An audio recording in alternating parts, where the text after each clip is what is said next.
Como é o nome da senhora? Ana. Dona Ana, como era a vida da senhora?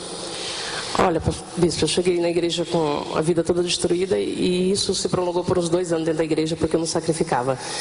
Logo que eu cheguei na igreja eu casei, fui morar de favor num quartinho que só cabia a cama e o fogão.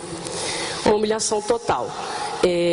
Nesses primeiros 2 anos que eu fiquei na igreja, eu até conquistei algumas coisas, né? Fui curada de uma doença que eu tinha, mas no aspecto financeiro, eu achava que eu não precisava sacrificar, porque eu sabia trabalhar no ramo que eu trabalhava e ia dar certo.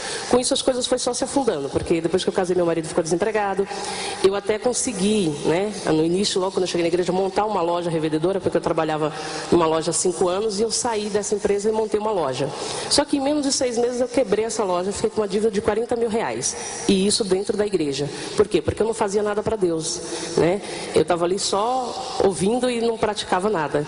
Parei, a senhora na época, 2 anos na igreja, 2 anos. A senhora ouviu falar da Fogueira Santa? Sim. Mas o que passava na cabeça da senhora?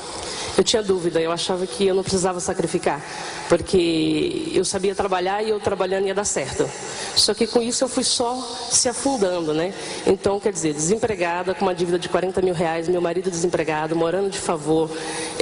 Chegamos ao ponto assim que para se alimentar do básico, de arroz e feijão, eu dependia da minha sogra que ganhava um salário mínimo de pensão. Então era uma humilhação muito grande.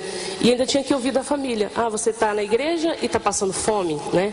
Não existe coisa pior do que isso.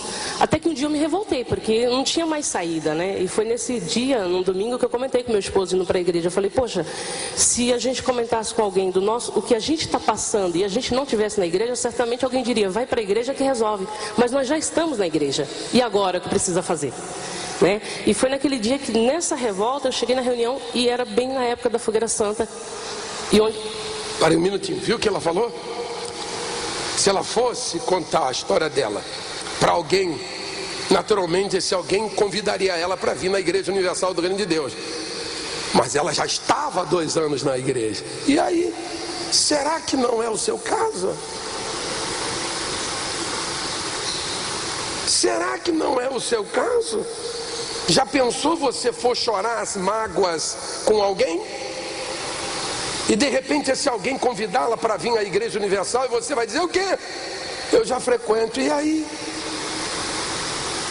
Era o caso dela, até que ela se revoltou. Fala, senhora. Sim, bispo, porque também as dívidas já estavam afetando até meu casamento. Meu marido tinha até feito as malas para ir embora de casa nesse dia e eu estava muito revoltada. E foi aí onde eu percebi que, na realidade, eu estava na igreja, mas eu não estava no altar, né? Eu não me lançava. E naquele dia eu me revoltei e foi onde eu fiz o verdadeiro sacrifício. Eu não tinha nada. Eu vendi um inalador que minha filha dependia para respirar. Eu vendi um som, que era o que eu tinha dentro de casa, e eu sacrifiquei. Foi meu primeiro sacrifício. Ali Deus me deu uma direção, né? Eu tinha um sonho de ter loja e Deus me deu uma direção de reabrir essa loja fabricando. Como? Eu não tinha condição nenhuma. Eu recebi na época, depois da Fogueira Santa, R$1.500 de uma pessoa que me devia 3 anos atrás. Com esses R$1.500 eu reabri minha loja. Por incrível que pareça, as peças se dava para contar na prateleira, fazia até vergonha. Uma peça em cada prateleira. Mas porque eu fiz o sacrifício, eu passei a crer que Deus ia honrar. E Deus começou a enviar os clientes, né? No mesmo ano eu paguei a dívida, né, dos R$40 mil, comprei um carro, veio a próxima Fogueira Santa, dei esse carro no altar, era o que eu tinha até então, eu tinha uma loja, um carro, dei o carro no altar de novo, né? Na época era um Palio, e veio outras Fogueiras Santa, continuamos sacrificando, eu e meu esposo, valores bem mais altos, realmente, verdadeiro sacrifício, e Deus foi abençoando, né? Deus fomos abrindo lojas, hoje a gente tem 5 lojas, na última Fogueira Santa agora, eu dei uma Blazer para a igreja, né? Ficamos 3 meses andando com um carro só. Meu marido saía com o carro dele e eu tinha que sair de táxi, porque eu falava: poxa, eu dou testemunho na televisão. Se eu andar de ônibus, a pessoa vai ver e falar: é mentira, dá testemunho lá e tá andando de ônibus.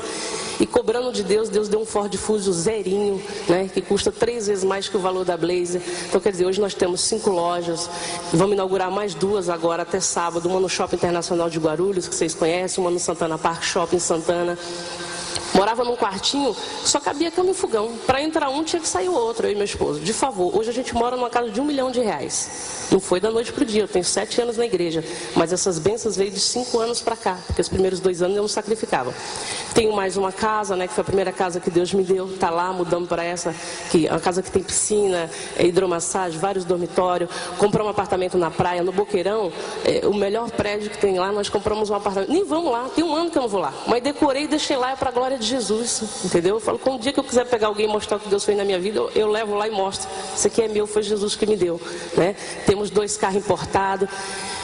Passamos muita humilhação. Hoje a gente dá emprego para mais de 100 funcionários, porque fora as lojas nós temos a fábrica, nós fabricamos o próprio produto.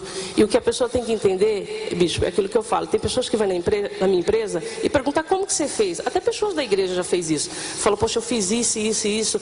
Eu falo o que eu fiz no altar e falo que eu recomecei com 180 peças. A pessoa vai lá, começa a fabricar o mesmo produto que eu faço, achando que a diferença está no que eu faço, no que eu fabrico, se é blusa, se é calça. A diferença não está nisso, a diferença está no que eu faço no altar para Deus, né? Porque se você sacrifica no seu ramo, Deus vai abençoar, não precisa ser no meu, né? E aí é que está a diferença. Amém. Olha, Deus abençoe a senhora. Aliás, eu abençoo a senhora em nome de Jesus.